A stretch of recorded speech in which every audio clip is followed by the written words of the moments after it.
Many of us have different Christmas traditions. We celebrate Christmas by using different elements of our heritage. And just imagine if someone told you, you shouldn't celebrate Christmas in that way.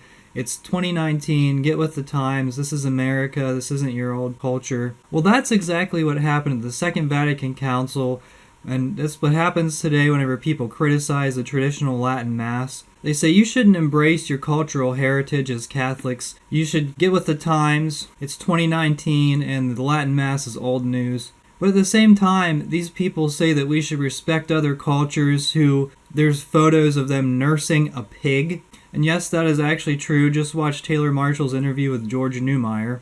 These people see nothing wrong with bowing to a wooden statue of a naked pregnant woman. This statue can be seen at churches in Rome. It was in the Vatican Gardens where a group of people bowed down before the statue. And some people tried to rationalize the statue as the Virgin Mary.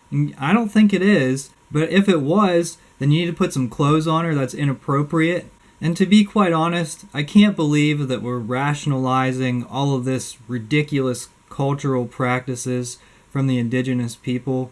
They need to learn Catholic morality. We need to evangelize them with acceptable Catholic practices and teach them that, yeah, you should wear clothes, don't nurse pigs, that undermines human dignity. And I have had a few people trolling my videos who have been justifying everything the church has been doing, all the pagan elements. They support Father James Martin. In the early 1900s, Pope Pius X instituted the oath against modernism that all priests needed to recite at the time of their ordination. It was suppressed in 1967 by Pope Paul VI, and we need to bring it back, because these elements that we see in the church today fall under the heresy of modernism. And someone suggested that the cardinals who are opposing the Pope are at risk of damnation. Yeah, everyone is, but I know a surefire way you're going to make it to hell if you embrace paganism or pantheism or whatever you want to call it.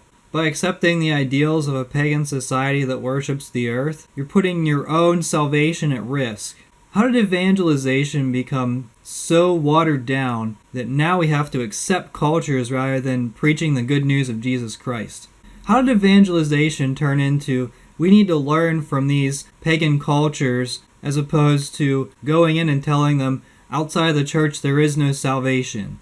Jesuits used to go to these places, they would risk their lives even getting to the place, and then whenever they encountered the local people, the local tribes, their life was still at risk because these people were brutal. They would slaughter any opponents. But the Jesuits went anyway because they realized these people need to be evangelized. These people need to hear the message of the gospel. So for these modern day modernists, my question is, where in St. Paul's writings does it say we should embrace paganism? Where in the Bible does it say the church needs to get with the times? Where in the Bible does it say it's good to bow down before pagan idols? And where in the Bible does it say that our morality should be influenced by what modern culture says it should be?